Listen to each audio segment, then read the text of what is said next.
Perkenalkan, nama saya Bella Zieta Parwitawinar. Tahukah kamu, setiap hari Indonesia menghasilkan sekitar 200.000 ton sampah.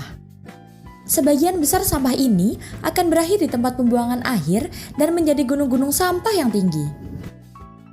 Dari manakah asalnya sampah? Sampah berasal dari kegiatan sehari-hari seperti makan, mandi, belajar, ataupun bekerja. Sampah menurut jenisnya dapat dikategorikan menjadi dua, yaitu sampah organik dan sampah anorganik. Yang pertama, sampah organik. Sampah organik adalah sampah yang berasal dari semua sisa makhluk hidup yang mudah membusuk dan terurai secara alami.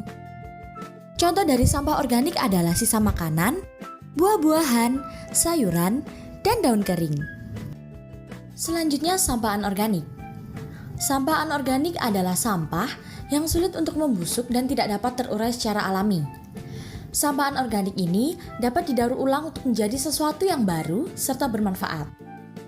Contoh dari sampah anorganik adalah plastik, botol kaca, kaleng, kertas, dan kardus. Kemanakah perginya sampah? 1. Dibuang dengan dipilah. Mulai dari rumah sudah dilakukan pemilahan sampah sesuai dengan jenisnya. Sampah anorganik dapat disalurkan ke pemulung atau ke bank sampah untuk didaur ulang, sedangkan sampah organik dapat diolah untuk menjadi kompos di rumah. 2. Dibuang tanpa dipilah.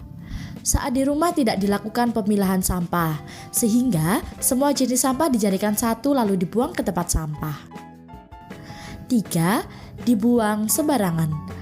Salah satu contoh membuang sampah secara sembarangan adalah dengan membuang sampah di kebun ataupun ke sungai. Membuang sampah ke sungai dapat membuat aliran sungai menjadi kotor dan terhambat. Sungai yang kotor dapat mencemari lingkungan dan aliran sungai yang terhambat dapat menyebabkan banjir ketika musim hujan tiba.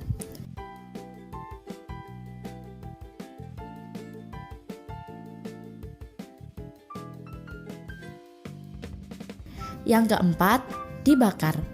Membakar sampah bukanlah solusi yang tepat untuk menghilangkan sampah, karena membakar sampah dapat menghasilkan asap yang mencemari lingkungan dan dapat mengganggu kesehatan. Cara pengelolaan sampah ada 3 cara, yaitu cegah, pilah, dan olah.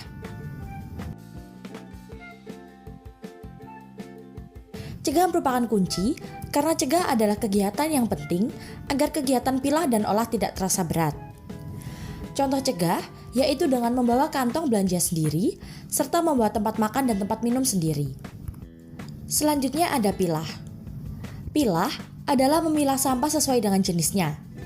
Pemilahan sampah dapat memudahkan pengelolaan sampah selanjutnya serta membantu petugas kebersihan. Yang terakhir ada olah.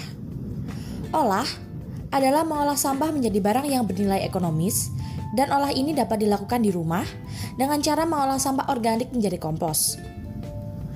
Salah satu cara pembuatan kompos yang mudah adalah dengan metode lubang biopori. Tahukah kamu apa itu biopori? Biopori adalah lorong atau rongga di tanah yang dibentuk oleh aktivitas organisme di dalam tanah.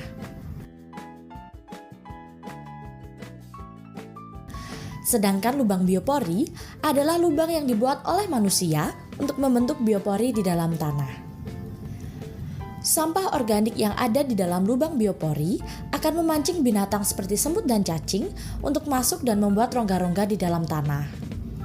Rongga-rongga yang terbentuk akan terisi udara dan menjadi tempat berlalunya air di dalam tanah, sehingga ketika hujan, air mudah untuk meresap. Di dalam lubang biopori, fauna yang ada di dalam tanah tersebut akan mengubah sampah organik menjadi kompos. Lubang biopori memiliki banyak sekali manfaat. Contohnya seperti dapat menyerap air hujan, mencegah resiko banjir, menambah jumlah cadangan air tanah, mengelola sampah organik menjadi kompos, serta untuk membantu menyuburkan tanah. Yuk kita membuat lubang biopori. Alat yang dibutuhkan untuk membuat lubang biopori adalah bor biopori atau linggis, sampah organik, cangkul kecil atau cetok, dan yang terakhir dowalet biopori. Buatlah lubang biopori di lokasi di mana air dapat berkumpul secara alami, seperti di sekitar pohon atau di halaman rumah. Berikut langkah-langkah pembuatan lubang biopori. 1. Sirami tanah terlebih dahulu, agar tanah mudah untuk dilubangi. 2. Lubangi tanah menggunakan bor biopori atau linggis dengan diameter 10 cm dan kedalaman kurang lebih 80-100 cm.